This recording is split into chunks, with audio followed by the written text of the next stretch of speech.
हजरत आयशा रज़ी अल्लाह अन्हा फरमाती हदीस नंबर 433, रसूलुल्लाह सल्लल्लाहु अलैहि वसल्लम से सवाल किया गया नमाज में इधर उधर देखना कैसा है।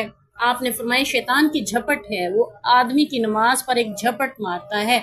अचानक से भी आपकी नज़र उठ गई ना इधर उधर, तो शैतान ने आपकी नमाज को उचका है। ठीक है, इसलिए इधर उधर देखने से बचा जाए और अपनी नमाज पूरी खुशू खुजू से अदा की जाए और अपनी नज़र को सजदे की जगह पर ही रखा जाए। यही असूल हमें शरीयत से मिल रहा है। हम में से बाज नफिल नमाज में किसी हद तक गुंजाइश है, किसी हद तक नफिल नमाज में नागुज़ीर ही हो गया है। यानी अगे हम शायद ये हदीस यहाँ भी पढ़े कि अल्लाह के रसूल अगर बहुत ज़रूरी हो गया देखना, जैसे खुदा न खास्ता माई जो होती है नमाज पढ़ रही है ना, बच्चे कोई ना कोई ऐसी हरकत कर देते हैं कि उनको मजबूरन नज़र उठ जाती है या ना चाहते हुए भी, तो आपने फरमाया सिर्फ नफिल नमाज में गुंजाइश, फ़र्ज पढ़ते हुए नहीं देख सकते। यानी कुछ भी हो जाए आपने फ़र्ज नमाज में अपनी नज़र को नहीं हटने देना।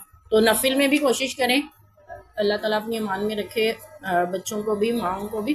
तो यानी कोई भी ऐसा काम है तो आप जो है अपनी नज़र नमाज में सजदे की जगह पे रखें। इसी तरह हमने वो पढ़ा था ना, एक कदम पीछे हट जाएं, अगली सफ से इधर हट जाएं, तो तब भी आपकी नज़र सजदे की जगह से नहीं हटनी चाहिए।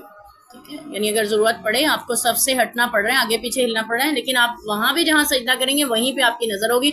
ये नहीं है कि हटते हुए आप दाएं बाएं सारे में चक्कर लगा लें अपनी नज़र से, ऐसा नहीं होगा। ठीक है, तो यानी जो अहकामात मिलते हैं हमें नमाज में, नमाज ही के लिए हिलने हरकत करने के मुताल्लिक, उसमें नज़र का हटना कहीं नहीं मिलता। तो नज़र की अपनी हिफाजत करना बहुत ज़रूरी है। अल्लाह ताला हमें आम हालात में भी अपनी नज़र को संभाल कर रखने की तौफीक अता फरमाए।